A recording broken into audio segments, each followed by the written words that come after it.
part of the city of New York. So we have less of a challenge there because if your company was based anywhere in New York, you're still paying in the city. But your purchasing power is now more likely happening in your backyard in Brooklyn as opposed to where you're traveling to work. That particular. But it's not a city. Rick, are you going to share this? Yes. Okay. I'm going to share. Okay. We have 62,000. That's a typo. I keep saying we got to change that. 62,000 businesses in Brooklyn, 84% have less than 10 employees. So that gives you a perspective on the small business nature of our economy. Healthcare is our largest sector by employment, but our fastest growing sector is tech. And it's little tech, it's not big tech. You know, the Amazons, the Googles, they're in Manhattan. But new tech startups are here in Brooklyn. We have two very, very dedicated tech incubator projects, one new lab at the Brooklyn Navy Yard and one Tandon Future Lab, which is run by the Tandon School of Engineering. But then you've got tech scattered elsewhere, including here in Industry City. And we're a college town. We have 20 colleges and universities that have a footprint here in Brooklyn. And by the way, one of the latest is going to be CASE, which is the engineering school in Korea, speaking of Korea, which has inked a partnership with NYU Tandon to build a campus here in the borough of Brooklyn. We have 615,000 jobs. Healthcare contributes a good chunk of that, about 150,000 jobs. Retail trade is next. Social assistance, leisure, hospitality. But the tech sector has grown 57% in the decades 2009 to 2019. And I would venture to guess that accelerated even more so during COVID. And then this picture here, this is one of those tech accelerated labs at Brooklyn Navy Yard called Future Lab. And by the way, much of what you're going to see is repurposed heavy manufacturing space that has been adaptively reused to do other types of economic activity. Right? How did you fund that? Or how was that funded? Through developers or? Depends. But Industry City is all privately funded. But Brooklyn Navy Yard, as an in-place industrial park, is a public-private partnership between the city and private investors. And it has a very different look. We were trying to figure both, but because of the time restraints. So that just means you have to come back. Sounds good. We have made a dedicated effort in New York City. This is not a Brooklyn story, but Brooklyn gets a piece of this to attract biotech. So there's at the Brooklyn Army Terminal, not to be confused with the Brooklyn Navy Yard, which is not too far from here. There's a BioBats biotech incubator, a phase 2 biotech incubator that's run in partnership with SUNY, which is our state university system. And we've done quite a bit to try and attract and grow life sciences. One of the secrets of being, the workforce is the #1 reason a biotech or healthcare related firm, life sciences firm, would indicate wanting to be here in New York City because it is very expensive to do business here. But the talent is here. And the second thing from a healthcare perspective, because of our large population and its diversity, from a research perspective, it makes a much better sort of test lab for, you know, if you think about medicines and immunizations and things like that. So, we do a lot in the small business entrepreneurship cluster. My colleague here was talking about micro lending, micro enterprise. We do, I will mention this because I think it's something to think about from an equity perspective. We launched a lending product through the Social Justice Fund. The Social Justice Fund is funded by the Joe and Clara Sy Foundation, owners of the Brooklyn Nets. And it was in the wake of the George Floyd murders that they made a commitment to invest $50 million in social justice funding for the city of New York. I convinced them to carve out $2.5 million for a specialized recovery loan product for small businesses, BIPOC small businesses that could not access any other type of support. And the difference is it doesn't rely, our product does not rely on credit scores, collateral, or guarantors. It's character-based lending. It's for businesses that have been doing business in the community, you know, running a restaurant, cutting hair, baking cocoa bread, whatever. Everyone knows who they are. But they couldn't qualify for PPP. Their payroll wasn't up to snuff. They were taking losses on their tax returns when they shouldn't have been. but we all knew that who they are and the businesses that they were doing in the community. And if we can just get these other underwriting factors, like what's your P&L, what's your business strategy, what's the plan for recovery, like we'll lend you the money to get back on your feet so that you can go back into business. Now you have to have someone in the community to vouch for you. Could be a pastor or it could be a community board representative, it could be another entrepreneur or whatever. But it's kind of like old school, if you think about it, like it's a little bit more of the handshake, here's the money, get back to business. Average loan size. What's that? Average loan size. Average loans, so we do the micro lending up to 15K, 0%, and then True Fund, our partner, does up to 100K at 2%. And I would say the average loan size is probably about 45K. For those groups, what are you looking for? We did a innovation grant at home. We granted 300 business up to $50,000 grants for innovation. Right, that was 336 businesses, $4 million total, up to 50,000. Yeah. 336. Yeah. I spent $4 million. It was supposed to be $2 million. What we look for, first we look for how they've been doing business in the community. And that's vouched by the community and the character reference that comes to the table. But secondarily, what's their monthly P&L, what's their general business strategy. And by the way, we have a technical assistance component too, because we want to address whatever the deficiencies were that made them ineligible for the PPP. Yeah. We're not a collateral lender either. We don't. We're not a credit score person. We're pretty much a capital lender. So especially with startups, if you have a good business plan and the numbers look good, then we'll take a chance. That's kind of the same thing. And they had to have that track record. So our innovation grant too was, we kind of came up with it because we just feel our vendors, our businesses don't leave this money on the table. Businesses with no marketing, people are getting killed with the energy, like that talk about the energy. Just new ways to get people in and get them spending. So our gross receipt starts, anytime anything is bought or sold in the virgin islands, we get 5%. So the more activity we make, the better for us. So, the digital divide too. I know we're gonna, because I want to get the most important things out here. So the other big project we launched during COVID was the Small Business Resource Network. Basically, we knew that if we were going to help business, we didn't know what was going to be available, right? When this thing first unfolded, nobody knew what was going on. There was no playbook for this.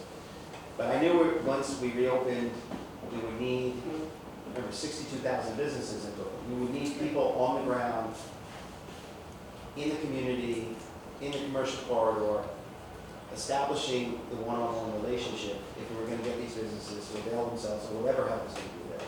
So we launched the Small Business Resource Network. We got a citywide funder to do this. It wasn't just the Brooklyn Chamber, it was the 5 chambers in New York.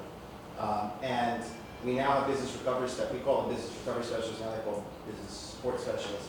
But we put them out into the field and basically one-on-one help businesses get back on their feet. And one of the biggest, outside of financing, the second most important need was overcoming this digital divide. Right? So we had businesses who never had a website or whose website had been dormant. We had businesses that never had point of sale devices and never took credit card payments. We have so we set out to address this, and we called it the Open and Online program. So we did 800 websites for small businesses that we hosted for a year. Excellent. And we added SEO optimization for each of them. And we did a little bit around social media too. And it was extraordinary. It was extraordinary, I'll give you a perfect example. We had a Guyanese bakery, and they, in the community the couple that runs it, probably in their late 60s, they've been doing this for a while. And they were eligible for PPP. But I got a call from the CDFI that they were working with, and Randy, these guys, they're eligible, they're on Utica Avenue, they're eligible for PPP, but they have no way to scan their documents to submit the application. It's can you help us out? I said, sure. So we sent Deshaun out there with his iPhone, scanned all their documents in. Now these are folk, they never have a website.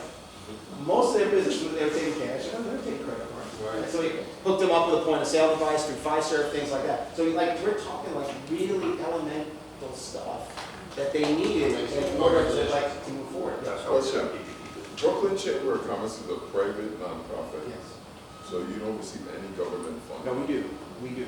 We contract. We mostly through competitive contracts. We do contracts. We have 3 corporations. There's a chamber, which is a membership association. We have an economic development arm, which does most of the government contracting work. And then we have our CDFI, Brooklyn Alliance Capital, which does that. So. And then the $2.5 million that you got from the $50 million, you added money to that to do it. No, well, we had other lending capital structured differently. Gotcha. But that 2.5, we put, and by the way, we're almost done. We got 1.9 out on the street, and the rest is kind of in process. And we've been doing this now almost 2 years. We always anticipated that the default rate would be higher than conventional loans. Like, we had to accept that. I had to convince Clara to accept that, because it's just the way, but it's only at 17%. 17% is, now, if you're a traditional lender, you're saying 70%, that's huge. Well, we went for 5% now. I mean, I think people don't understand that with development lending, and I think it's a big difference between development lending and a commercial institution that has stockholders that have to, and we're taking a chance that somebody else wants to take. That's right, that's right. Yeah. And at least the risk on our end was mitigated, is hopefully mitigated by the fact that these are not new businesses. These are businesses that have been serving the community for X amount of years, right? They're not an unknown. It's a different story. I'm trying to convince Clara, because we just launched the Brooklyn Entrepreneur Academy for BIPOC women. And Terry's running it for us, by the way. just FYI. But I had tried to convince Clara, would you put some seed capital, as the next iteration of the social justice fund, would you put some seed capital on the table so that on the back end? And I was so close. And then she decided she wanted to take mid-size BIPOC women businesses to scale through their accelerator program. So she kind of went in a different direction. And I get it. Those businesses are important too. And the multiplier is there for the community, particularly the BIPOC community. But my guys are like the bakery, the barber shop, right? You know, the flower shop. Like, those are my guys, right? We do all of those guys. Yeah, exactly. The retail shop, don't forget the retail shop. They don't do any of that. They're not out of business. I mean, they don't have funding. They don't have to. Just because I'm a trainer, I can't resist. There's an app called Genius Scan.